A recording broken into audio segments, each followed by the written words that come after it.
Have you ever wondered why practically all provinces in the Philippines are generally considered to be poor? Inisip ko na lang, kahit kung boy hindi ka na makapag-aral muna dahil tulungan mo man ako. Kabaga kako, hirap-hirap na tayo. Makanya ako, mamaya wala tayong kain eh. Kaya nagpapasama ko sa kanya, kaya hindi siya minsan nakapag-aral. What do you think? Because the moment a city in your province qualifies to be considered rich enough to become independent, it gets taken away from the province. Does it make sense to continue on with this situation? There is absolutely zero incentive for visionary provincial governors to pull out all the stops in trying to funnel infrastructure development projects and massive investments to come into certain towns or cities within their provinces. This situation will continue on for as long as we continue to have. But why do we have such an idiotic system in place? Imagine that you are a very forward-looking, visionary governor of a province and you want to develop several sleepy towns so that they all become rich cities that can become net economic contributors to your province's overall economic performance. Your whole point of developing these towns to become economic powerhouse cities are supposed to be the main economic engines such as a province, region, or country. But instead of this happening, the successes of former sleepy towns became a reason for these cities to suddenly fall outside of your authority and jurisdiction. Ridiculous, don't you think? You can blame Orion Perez is the Philippines' leading expert in constitutional reform, known for his sharp insights and engaging storytelling. His news approach combines thorough research with a unique conversational style that draws viewers in, bringing both authority and approachability to his anchor role. A polyglot and polymath, Orion was the standout grand finalist on Battle of the Brains Season 1. As a longtime OFW in Singapore, he worked as an IT project manager and tech consultant, gaining deep insights into how countries like Singapore achieved success. His expertise in root cause analysis honed through his IT career continues to inform his views. Orion is also the principal co-founder of the Correct movement, advocating for much-needed reforms in the country. Okay, guys, we need your help. We really need your help. We've still noticed that a lot of you who watch our videos are not yet subscribed to our channels. So please do the right thing. Help us out here. Please subscribe, like, and follow all our channels on all the various platforms that we have at PGMN. Thank you very much.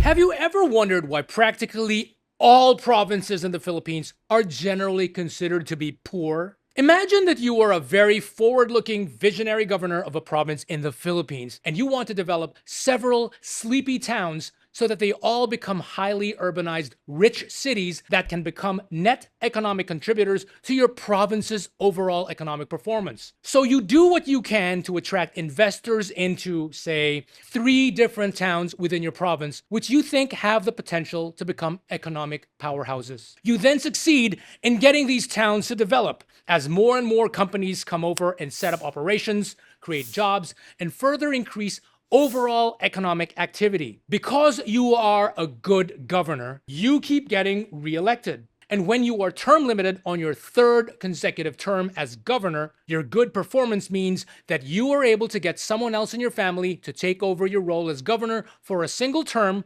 while you continue on in that term as vice governor, then afterwards resume as governor as soon as you can return to that position after the resting term. Then, over a period of 21 years, 9 years as governor, 3 years as vice governor to your relative who briefly became governor when you got hit by the 3-term limit, and then immediately returned to another 9 straight years as governor, those 3 towns rapidly developed to become very rich cities. And then, in your last year, all 3 cities suddenly get taken out of your province because, lo and behold, they've long been qualified since 4 more years ago to be considered independent, highly urbanized cities. Practically overnight, these cities, which used to be sleepy, underdeveloped towns, which you poured infrastructure development projects into, attracted investors and businesses to come into, and which you carefully nurtured, suddenly get taken away from your province. Your whole point of developing these towns to become economic powerhouse cities was to improve your province's economic situation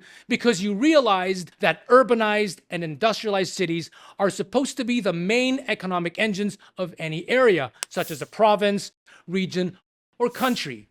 But instead of this happening, the successes of all three former sleepy towns became a reason for these cities to get removed from your province and made independent, and thus suddenly fall outside of your authority and jurisdiction. Overnight, your internal revenue allotments, or IRA, also get drastically reduced as the land area calculation and the population count are now taken out of the IRA calculations for your province. Not only that, the registered voters of those cities will no longer be able to vote for you because they're no longer part of your province. Ridiculous, don't you think? You can blame Article 10, Section 12 of the 1987 Constitution for that. Here's what it says. Cities that are highly urbanized, as determined by law, and component cities whose charters prohibit their voters from voting for provincial elective officials shall be independent of the province. The voters of component cities within a province whose charters contain no such prohibition shall not be deprived of their right to vote for elective provincial officials. So yes, according to the 1987 Constitution, highly urbanized cities, in other words, rich and relatively developed cities, become independent of their province. That is, they get taken out of their original province. But why do we have such an idiotic system in place? Well, that's essentially what happens in the USA as well. We are all familiar with the states in the USA. Under each state are sub-state units called counties. Many cities are usually part of a bigger county, which consists of several cities and towns. Cities that become rich enough are administratively removed from the counties to which they originally belonged and become independent. At least, that's how it usually happens in the Commonwealth of Virginia. In other states, rich cities get raised to county level, which is just another way of saying that they become independent as well. Essentially, instead of reporting to a county, a rich city gets promoted to report directly to the state. And in Virginia, even if a city bears the name of the county to which it originally belonged and is the seat of the county, if it is a rich city, that city is no longer part of the county. For example, in the state of Virginia, there is Fairfax City, which is the seat of Fairfax County. However, Fairfax City is politically and administratively separate from Fairfax County, even if it is completely surrounded geographically by Fairfax County. This is exactly what we have in the Philippines, except that in this case, the Philippines is considered to be at the level of the state, while the provinces are actually treated like the counties. This is a vestige of the period of when the Philippines was under the Americans. Don't ever think that the Philippines was treated as if we were just like another USA and the provinces were like the equivalents of the US states. That is not what happened at all. The Americans administered the Philippines as if it were a de facto state, and they just treated the provinces as if they were counties under the state. The same rules that hold, particularly in the Commonwealth of Virginia, were made to hold in the Philippine Islands, which later became the Commonwealth of the Philippines.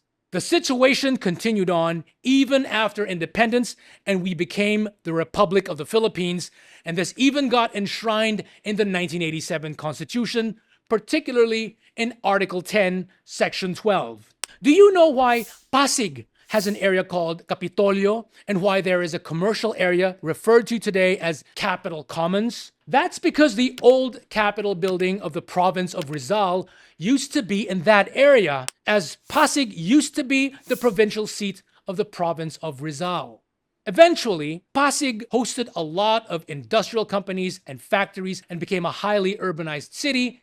It later became part of Metro Manila, and it became necessary to move the seat of Rizal over to Antipolo.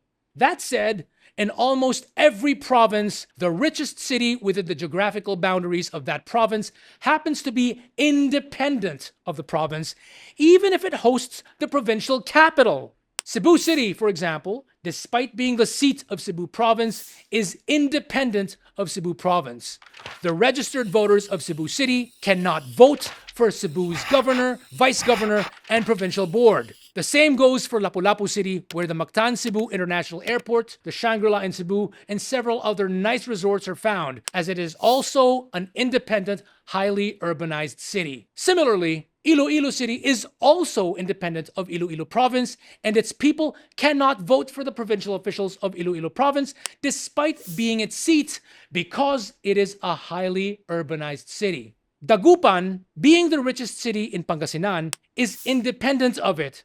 And similarly, Naga City is also independent of Camarines Sur. The people of both Dagupan and Naga City cannot vote for provincial officials at all. There are a few exceptions though. Mandaue City, geographically in Cebu, despite being administratively and financially independent of Cebu Province, has a city charter that explicitly permits its people to vote for Cebu Province's governor, vice governor, and provincial board, despite being independent. The same goes for Cotabato City and Tacloban. Mandaue, geographically in Cebu Province, Cotabato, geographically in Maguindanao del Norte, and Tacloban, geographically in Leyte, are the few exceptions to the general rule of how independent component cities and highly urbanized cities are supposed to be barred from participating in provincial elections.